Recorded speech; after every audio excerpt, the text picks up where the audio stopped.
स्वागत है दोस्तों आपको अपने channel civil services for sure में। दोस्तों अभी आगे की चीज़ हम पढ़ाएंगे आपको, लेकिन उससे पहले मैं चाहता हूं कि आप थोड़ा सा कॉन्स्टिट्यूशनल अमेंडमेंट के बारे में जानें। ये ज़रूरी है क्योंकि आगे की चीज़ में हर जगह कॉन्स्टिट्यूशनल अमेंडमेंट की बातें आएंगी। अगर आपको ये नहीं पता होगा तो आगे आपको समझ में आने की संभावना कम है, इसलिए कॉन्स्टिट्यूशनल अमेंडमेंट ज़रूरी है। अब देखिए दोस्तों, इसमें पार्ट 20 है संविधान का, जिसमें एक ही आर्टिकल है, आर्टिकल 368, जिसके तहत बताया गया कि हम संविधान में संशोधन कैसे कर सकते हैं। ठीक है दोस्तों, अब इसके लिए क्या क्या चीज़ें ज़रूरी हैं। देखिए, पहली बात तो यह है कि लोकसभा और राज्यसभा में ये बिल लाया जा सकता है, स्टेट के लेजिस्लेचर में ये बिल नहीं लाया जा सकता। ठीक है दोस्तों, दूसरा सबसे बड़ी बात क्या है कि इसमें प्रेसिडेंट का अप्रूवल ज़रूरी नहीं है। जैसे प्रायर अप्रूवल लेते हैं, बहुत सारे बिल होते हैं जिसमें प्रायर अप्रूवल लेते हैं, उसमें प्रेसिडेंट का अप्रूवल लेने की ज़रूरत नहीं है। President approval not required. ठीक है दोस्तों, नॉट रिक्वायर्ड है ये।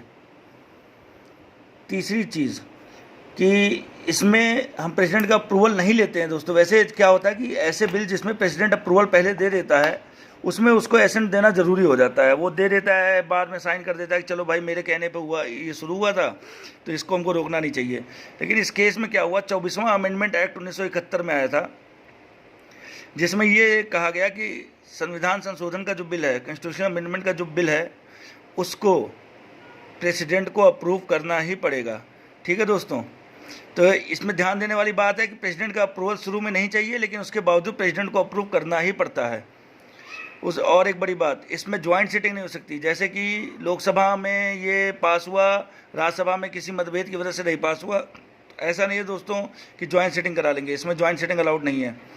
ठीक है दोस्तों, अब देखिए इसमें मेजॉरिटी क्या होता है, इसमें किस तरह से इसको करेंगे। स्पेशल मेजॉरिटी होती है दोस्तों। इसमें स्पेशल मेजॉरिटी की बात करते हैं। स्पेशल मेजॉरिटी क्या होती है, इसमें स्पेशल मेजॉरिटी होती है 2/3 of the members present and voting. मतलब जितने लोग मौजूद हैं और वोट कर रहे हैं उनका 2/3 से कम ना हो, प्लस टोटल जितने भी मेंबर हैं, जैसे 545 लोकसभा में है तो उसके आधे लोग जब एक साथ इसमें करेंगे तब ये पास होगा। ठीक है दोस्तों, और ये अलग अलग राज्यसभा से भी पास होना चाहिए ऐसे ही, और लोकसभा से भी ऐसे ही पास होना चाहिए, तब जाके संविधान का संशोधन माना जाएगा। अब देखिए दोस्तों, इसमें कुछ बिल ऐसे होते हैं जो हमारे फेडरल स्ट्रक्चर पे भी कॉन्स्टिट्यूशनल अमेंडमेंट किया जाता है। ठीक है, तो उस फेडरल स्ट्रक्चर मतलब जैसे जिसमें राज्य और यूनियन दोनों का कुछ ना कुछ मतलब लाभ छुपा हो, या दोनों से ज़रूरी चीज़ें हों, उन चीज़ों के लिए हमें एक स्पेशल मेजॉरिटी तो चाहिए ही चाहिए। लेकिन उसके साथ हमें जितने भी स्टेट्स हैं, जैसे 24 है तो 12, 26 है तो 13, 28 है तो 14। ठीक है दोस्तों, इनके आधे उसको सिंपल मेजॉरिटी मतलब जितने लोग मौजूद हैं वोट दे रहे हैं उनके आधे लोग इसको रेटिफाई करें। रेटिफाई करना मतलब उसको समर्थन करें। रिजेक्ट भी कर सकते हैं और रेटिफाई भी कर सकते हैं, लेकिन अगर कम से कम आधों ने कर दिया तो ये बिल पास माना जाता है। ठीक है दोस्तों, अब समझने वाली बात यह है कि सिर्फ स्पेशल मेजॉरिटी और स्पेशल मेजॉरिटी प्लस स्टेट्स वाली मेजॉरिटी ये कैसे होती हैं। जैसे फेडरल स्ट्रक्चर वाली वो हुई, जैसे सुप्रीम कोर्ट हुआ आपका, हाई कोर्ट से रिलेटेड कोई भी चीज़ें हुई, समझ रहे दोस्तों, ऐसी कोई भी चीज़ हुई, या आप समझ लीजिए जो पावर लेजिस्लेशन की पावर होती है सेंटर और स्टेट में डिवाइड हुई है, अगर उसके ऊपर कोई बिल पास होता है तो उसमें स्टेट्स भी रेटिफाई करेंगे तभी काम चलेगा। और स्पेशल मेजॉरिटी से हमारे जितने भी फंडामेंटल राइट्स हैं, क्योंकि वो सेंटर वो द्वारा दिया जाता है, संविधान द्वारा दिया जाता है, वो हुआ, directive principles of state policy हुई, इन सब चीज़ों के लिए हमें सिर्फ स्पेशल मेजॉरिटी से ही काम चल जाएगा। ठीक है, अब देखिए दोस्त, इसमें हुआ कि आर्टिकल 368 लिया है भाई। ये बहुत सरल भी नहीं है, बहुत कठिन भी नहीं है, लेकिन कठिन तो कहा ही जाएगा एक तरीके से कि इतने मतलब ऐसा मेजॉरिटी चाहिए इसको पास करने के लिए। लेकिन दोस्त, इसके दो क्रिटिसिज्म हैं।